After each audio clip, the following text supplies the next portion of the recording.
en realidad, si tuvieran un aborto, sería fantástico. Así que, atrás de eso, ¿no? Ya, Doc, gracias.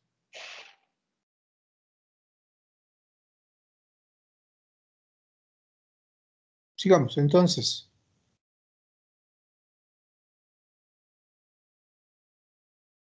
A ver, ¿cómo es eso? Condición de la relación sexual, ¿qué es eso?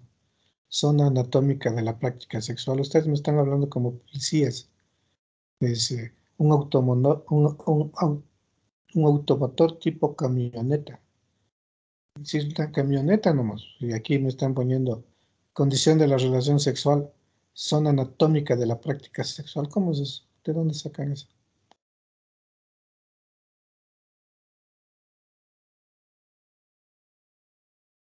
Doc, aquí tocaba cambiar.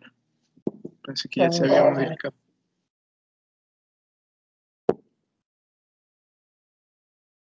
a ver, entonces, en estas intervinientes, ¿cuáles son las dadoras de vida, las relaciones sexuales? Las normales, ¿no es cierto?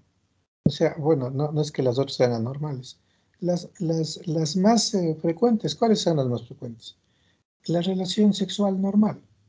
Esas son las que le dan vida, le producen un embarazo o terminan en aborto. Si es oral, no embaraza. Si es anal, no embaraza. Y si hay combinaciones, no nos interesa. Nos interesa que sea una relación sexual. Normal porque estamos buscando cuándo se produce embarazo y cómo se evita. ¿Ya? Y si es que el método de barrera no lo permite, mejor dicho, fracasa, entonces aparece el embarazo o el aborto. ¿Ya? Entonces ahí hay que sacar las otras clasificaciones, ¿no? No Doc, porque es que, no tengamos nada contra ellas, sino porque desbordan el objeto de estudio. Doc, creo que lo habíamos puesto por el hecho de que la otra variable de nosotros era las ITS, entonces también por eso creo que era esta parte. Mm,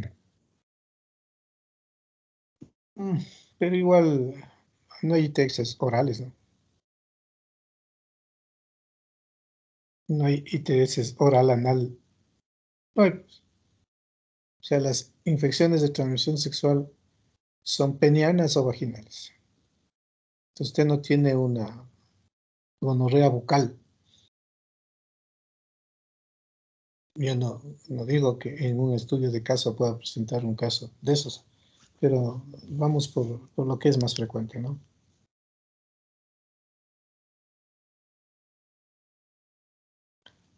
De acuerdo. Sí, No, Doc. pero en este caso sí lo habíamos considerado porque, por ejemplo, en estas prácticas, si el paciente presenta, bueno, la persona presentaría un tipo de herpes o también las verrugas que son causadas por el papiloma también se pueden presentar en la boca. Por eso lo habíamos puesto esta variable así.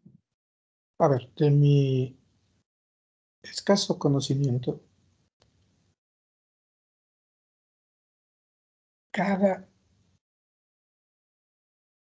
verruga es genéticamente específica y si usted tiene verrugas vaginales, esas no son las mismas que las bucales, son distintas. Entonces, ahí hay un error de apreciación o de concepto, pero de base. Sí, hay que documentar bien eso, porque de lo contrario vamos a pensar de que nos contaminamos. Es decir, el herpes eh, labial no es producto del herpes vaginal. No es que yo me topo o se topa una mujer la vagina y se lleva a la boca y se contamina. No, no pasa eso. Sí, en eso hay que tener mucha claridad. Entonces, no al lugar, ¿no? No es argumento. Vamos, sigamos. Ahora, si me demuestran lo contrario, yo pediré disculpas y aceptaré, pero eso es lo que sé hasta ahora. Vamos. Factores psicosociales. Ah, no, frecuencia de relaciones sexuales.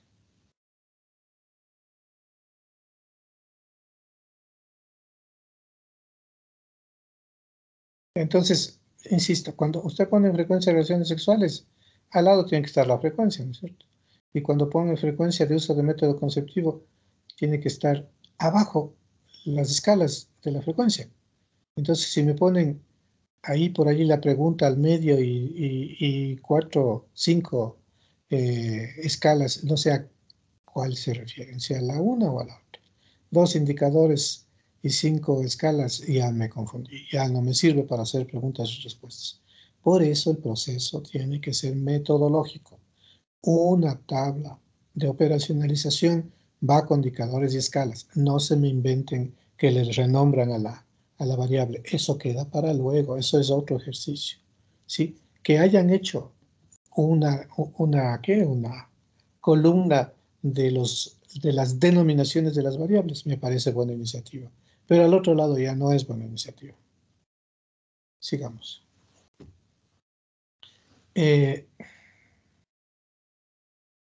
Factores que influyen antes y después del acto sexual. Efecto de alcohol, ¿cómo es eso? Acto, es decir, durante el acto.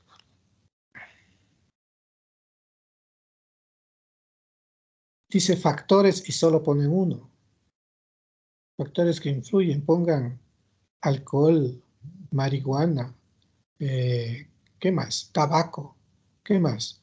Eh, eso que se mandan los adictos, ¿cómo es que absorben? Todo eso, pues sin vergüenza. Ahora, entiendo que los estudiantes de medicina son gente tan diferente que no tiene acceso a eso, pero eso no implica que no encontremos, ¿no? Entonces, por favor, completen eso, ¿no? Factores y ponen uno. Y ponen sí o no. No sabemos. Ya se perdió esa escala entre el sí o no.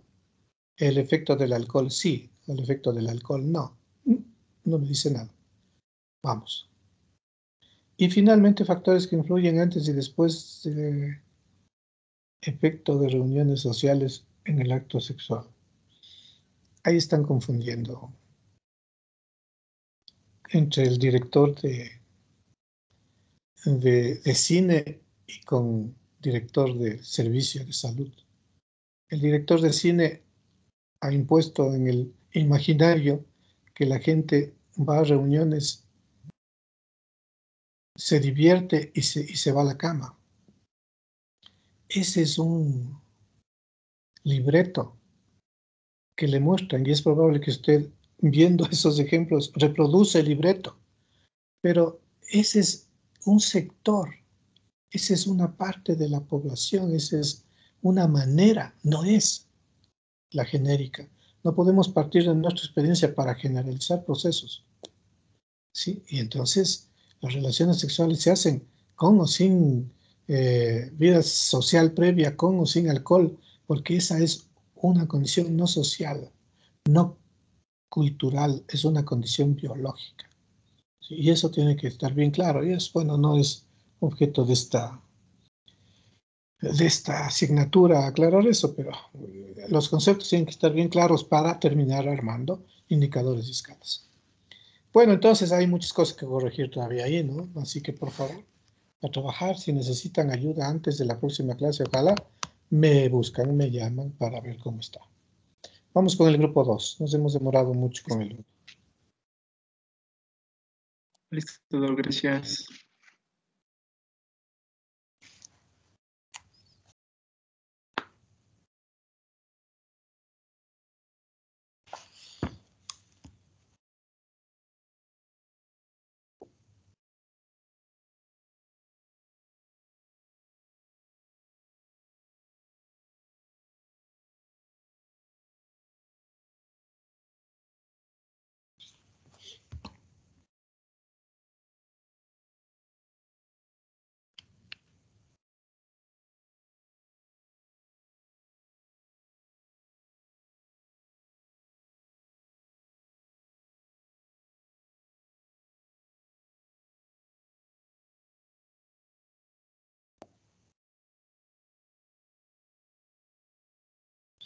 Adelante. Santiago mismo va a exponer.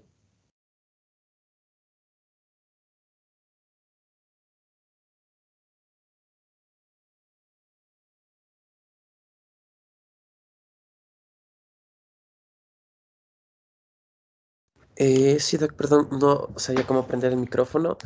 Entonces, la hipótesis en sí de ya nuestro proyecto de investigación es los esquemas que se utilizaron para manejar el COVID-19 según un cuadro moderado, severo o grave resultaron ser más efectivos.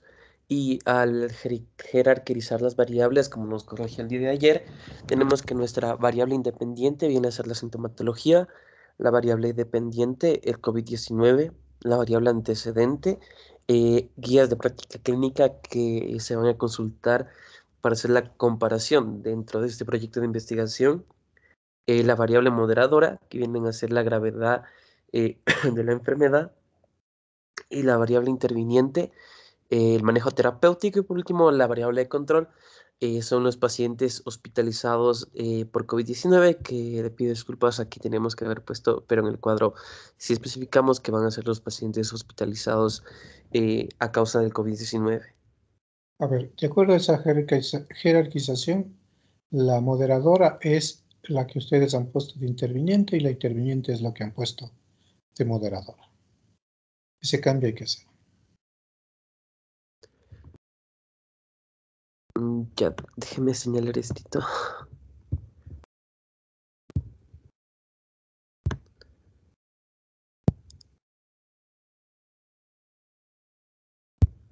Ahí señaló el antecedente y es la moderadora y Perdón. la interviniente.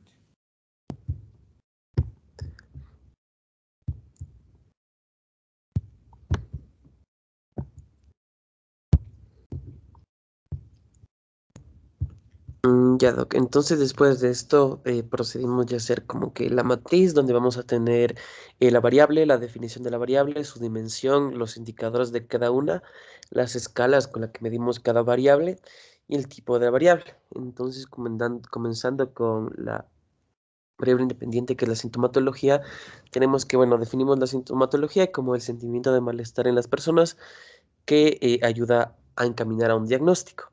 Esto dentro de la dimensión clínica y en el contexto del COVID-19 lo clasificamos en sintomatología leve, sintomatología moderada y sintomatología grave, siendo la sintomatología leve tos y malestar general con un antígeno positivo, la sintomatología moderada cuando presenta tos, fiebre, dolor de garganta y un antígeno positivo, y una sintomatología grave cuando el paciente presenta tos, fiebre, dolor de garganta, dificultad respiratoria y una prueba PCR positiva.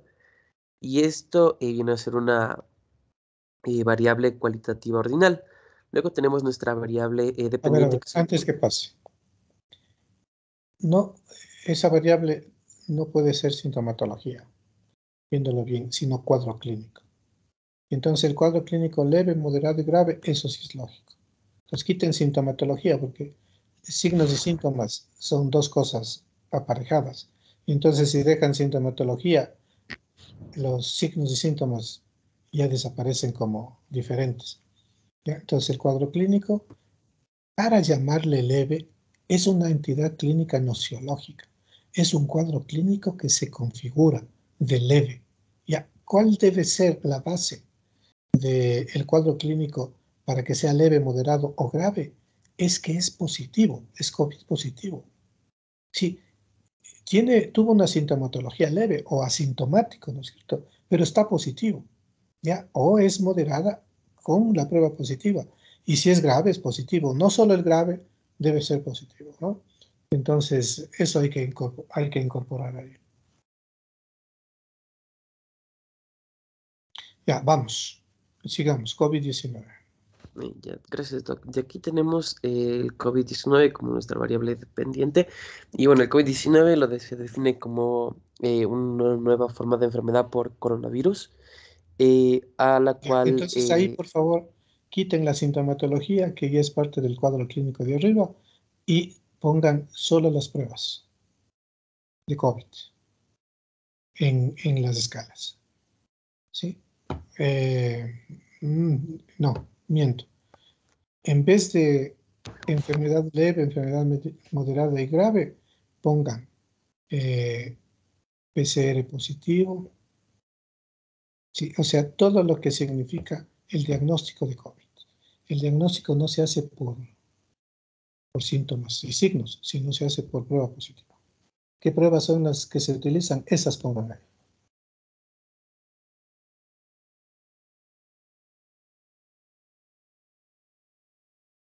Entonces, ¿qué prueba? Digamos, PCR. ¿Cómo se reporta un PCR? No le entendí la pregunta, Doc. ¿Me puede Si, reformulármela? si el indicador es PCR, la escala sería positivo o negativo, dicotómica, o es PCR 1000, que una carga viral altísima. ¿Cómo se reporta? Yo no sé. El PCR normalmente, no normalmente, ¿cómo se reporta en COVID? ¿Por carga viral? ¿Por número de Sí, carga Doc, viral? hasta lo que tengo conocimiento es la presencia de viriones en Ya digo, el pero hisopado. ¿solo se reporta como positivos o negativos o se reporta como carga? Como positivos y negativos, Doc. Averigüe bien eso, porque el PCR es la prueba eh, diagnóstica, ¿no es cierto?, definitiva, y no creo que sea cualitativa. Esas pruebas cualitativas son las pruebas previas, esas que se hacen de screening. Esas sí son cualitativas, pero estas ya no son cualitativas. Entonces hay que poner lo que son. Entonces en el COVID, por favor, pongan las pruebas de rastreo, o sea, aquellas que se hacen en la calle, que se compran en la botica, y los PCRs. Esos serían indicadores y escalas.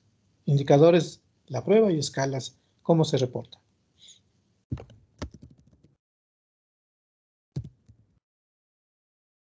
Vamos, sigamos con la guía de práctica clínica.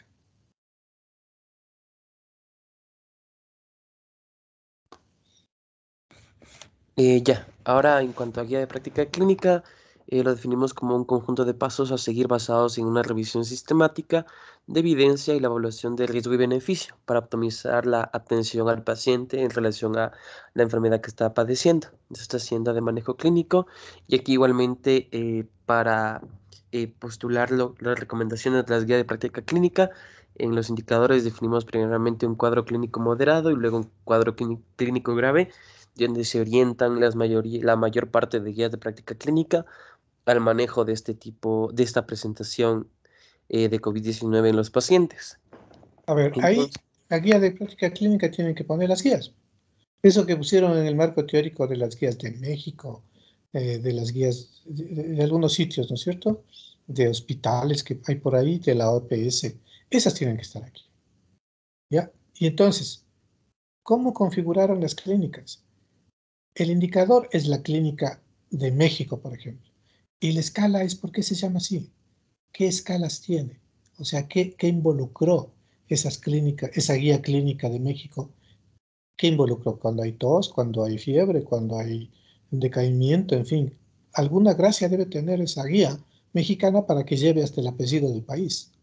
Ya, igual, la guía clínica de OPS, ¿qué involucra? Esas guías tienen que estar ahí. Ya, eso al margen de leve, moderado o grave, que ya fue operacionalizado por ahí y ya queda, ¿no? Y va a servir para una o varias eh, variables. Sí, sí, se sí, Doc, entendió, ¿no? entonces corregimos la escala, ¿verdad? Sí, sí, por favor. Las Orientada guías, a están las cada guías guía del de marco cada teórico. país. Las que están en el marco teórico tienen que estar Ajá. acá abajo. Ujú.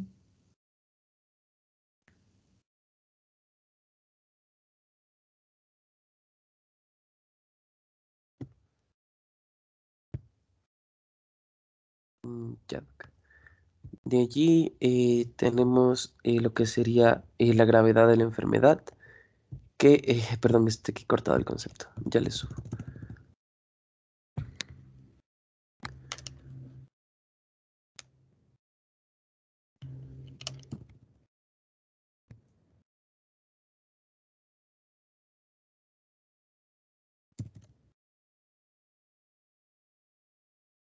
Ya entonces definimos la gravedad de la enfermedad como en sí la probabilidad que el paciente tenga un efecto o un resultado adverso durante el curso de su enfermedad.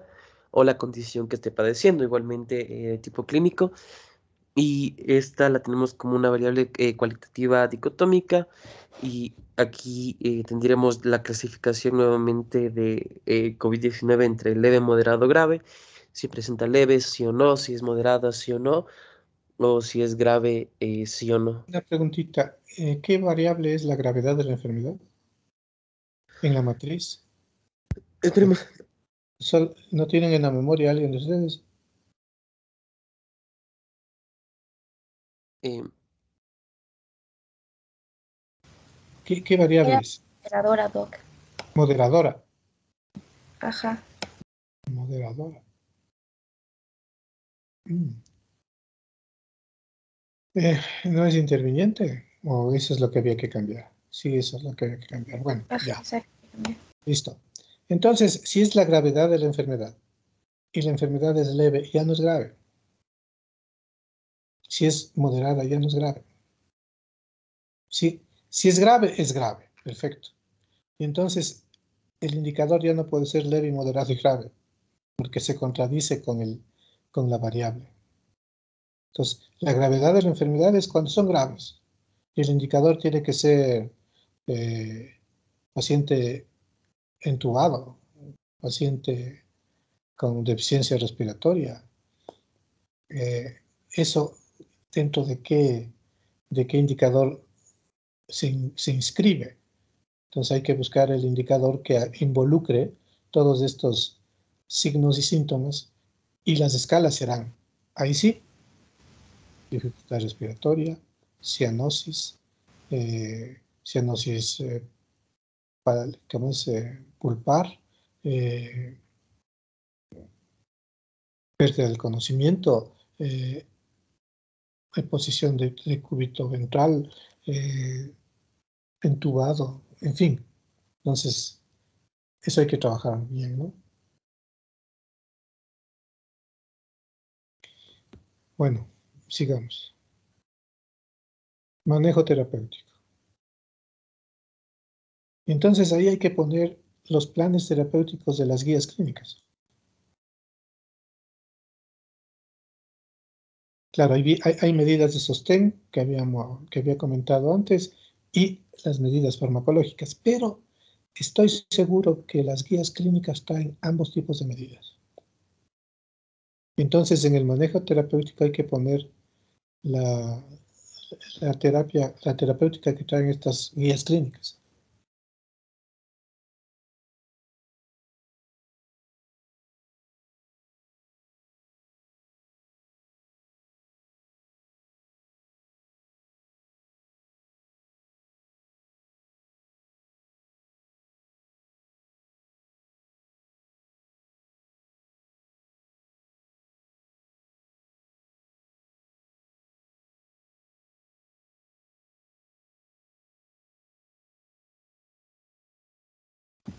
Ya, Doc, entonces en este caso nosotros para el manejo terapéutico sí ocupamos de la información que tenían las guías, pero le hicimos como un compendio, un resumen para cuadros leves, moderados y graves.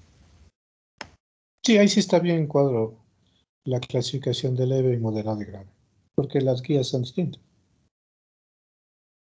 Sí, bájale un poquito más, por favor. Entonces ahí están todos los tratamientos para cuadro leve, moderado, grave. Ah, ya, entonces está bien eso. Ya, bájale. Entonces, y finalmente nuestra variable de paciente, que es la variable de control, se define como una persona que padece física y corporalmente y especialmente quien se halla bajo atención médica. Entonces la dimensión es la población y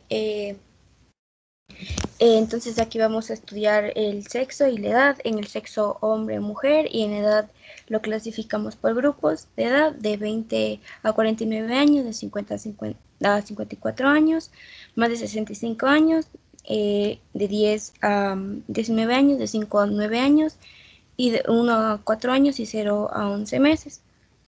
Esta es una variable cualitativa categórica u ordinal. Bájale, por favor. Entonces, la variable de control es paciente. En los pacientes hospitalizados por COVID-19. Entonces paciente con COVID-19. No es paciente, porque paciente es todo tipo de paciente. Y entonces es preferible que en la edad registren la edad.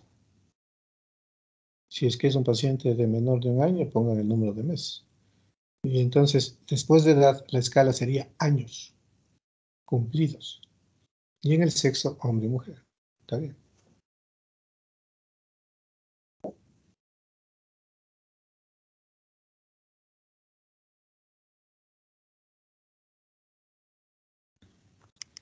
Bueno, entonces en este caso, como hay cambios en la operacionalización, hay cambios en las preguntas, así que vamos a ver hasta ahí.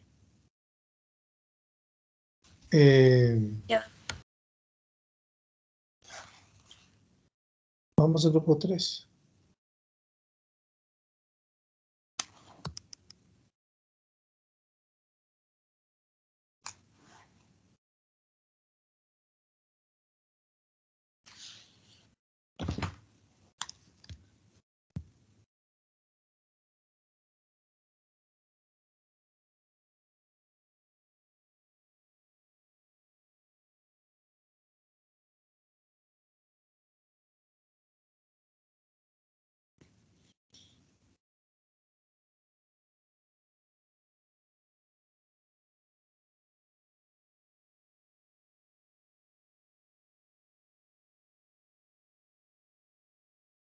Santi, ¿puedes dejar de compartir, porfa, la pantalla? Si usted comparte encima, No, automáticamente es que no le dejaba. Y estaba compartiendo.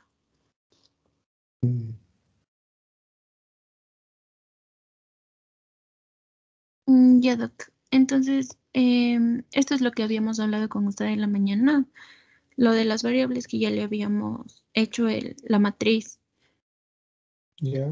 Y nos había mandado a ver lo de los diseños de los diseños operativos porque no sabíamos cómo llenar correctamente el indicador y la escala. Por ejemplo, nuestra variable independiente era la pandemia por COVID-19, entonces no sabíamos qué indicador usar. Bueno, entonces veamos la operacionalización, pues.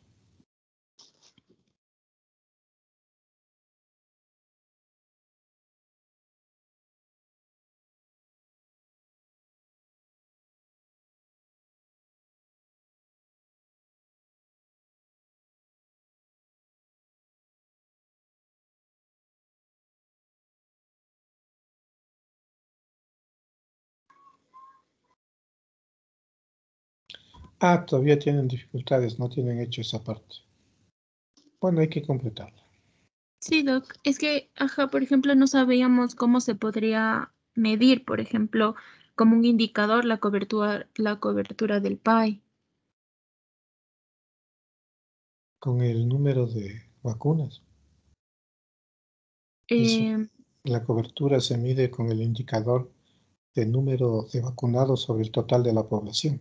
Ya, pero sería sobre sobre una población, por ejemplo, nacional o simplemente en el lugar donde estamos realizando. En el lugar donde están realizando. Ya, y la pandemia igual, entonces todos los indicadores serían simplemente en ese sector que estamos realizando, que serían, por ejemplo, en Macará, por así decirlo. Sí, así es.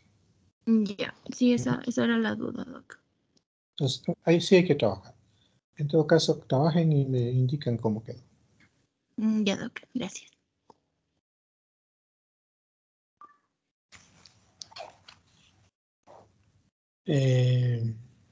Vamos con el grupo 4.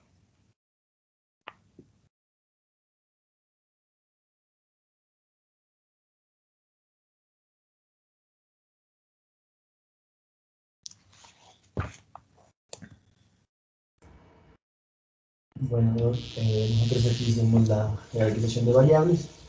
Como variable independiente pusimos a las gestantes jóvenes con ITS. Variable dependiente son los hijos prematuros con bajo peso MC. La variable antecedente serían las prácticas sexuales de riesgo. La variable moderadora serían los controles prenatales en gestantes adolescentes. La variable interviniente sería la falta de tratamiento de las ITS. Y la variable de control son los adolescentes de 10 a 19 años.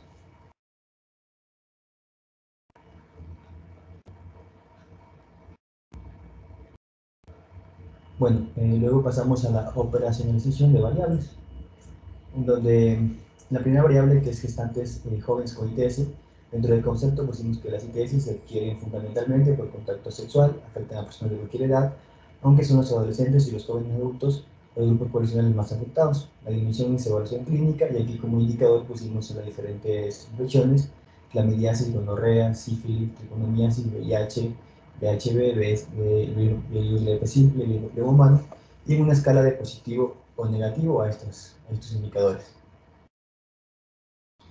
En la segunda variable son los hijos prematuros con bajo peso al nacer. Dentro del concepto, la OMS se define como a los hijos prematuros como el nacimiento que ocurre antes de completar las 16 semanas o antes de los 9 días de gestación, desde el primer día del último periodo menstrual. El bajo peso al nacer se refiere al bebé que al nacer pesa 5.5 libras o su equivalente a 2.500 gramos o menos. Aquí igualmente en la evaluación clínica, y dentro de los indicadores está el peso y el tiempo de gestación. El peso se mide en una escala de kilogramos, libras y onzas, y el tiempo de gestación en semanas y días. Entonces, el peso, por favor, kilogramos. Esa es la medida internacional en el país. Las libras son para las tiendas. Los kilos, ¿ya? Y el tiempo de gestación es semanas gestacionales, no son semanas lunares. Son semanas gestacionales y no son días. Son días calendario.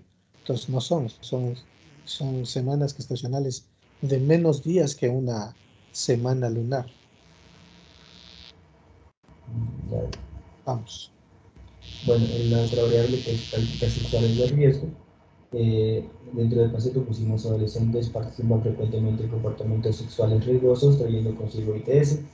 La dimensión es evaluación clínica, aquí pusimos como indicadores las relaciones sexuales sin protección, el sexo con parejas casuales y la promiscuidad, que se va a medir en una escala de sí o no a los siguientes indicadores.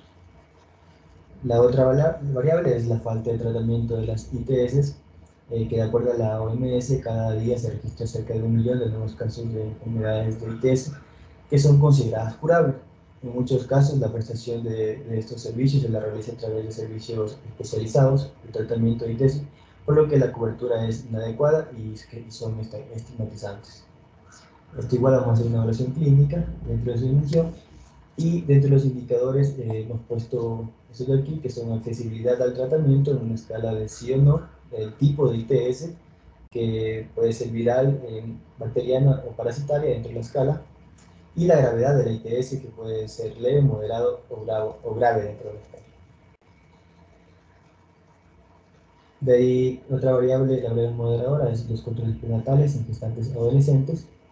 El control prenatal es el conjunto de actividades y procedimientos que el equipo de salud ofrece a las embarazadas con la finalidad de poder identificar factores de riesgo en el gestante y enfermedades que pueden afectar el curso normal del embarazo y la salud recién nacida.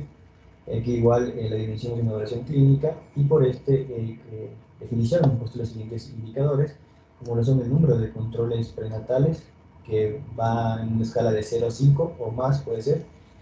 Y hemos puesto también factores de riesgo como el alcohol, el tabaco o las drogas en una escala de sí o no. Y por último, vemos la variable de control están los adolescentes de 10 a 19 años. Según la OMS, considera el embarazo adolescente como el periodo de la vida en el cual el individuo adquiere la capacidad reproductiva y fija sus límites entre los 10 y 19 años. Igual iniciamos una evaluación clínica, y dentro de esos indicadores hemos puesto la edad en una escala de 10 a 19 años, la menarquia, con una escala de saber la fecha de su primera menstruación, y el nivel de educación, que es escuela, colegio o universidad. Ya, listo. Yo creo que ahí está mejor logrado. Eso hay que transformar en preguntas y en escalas.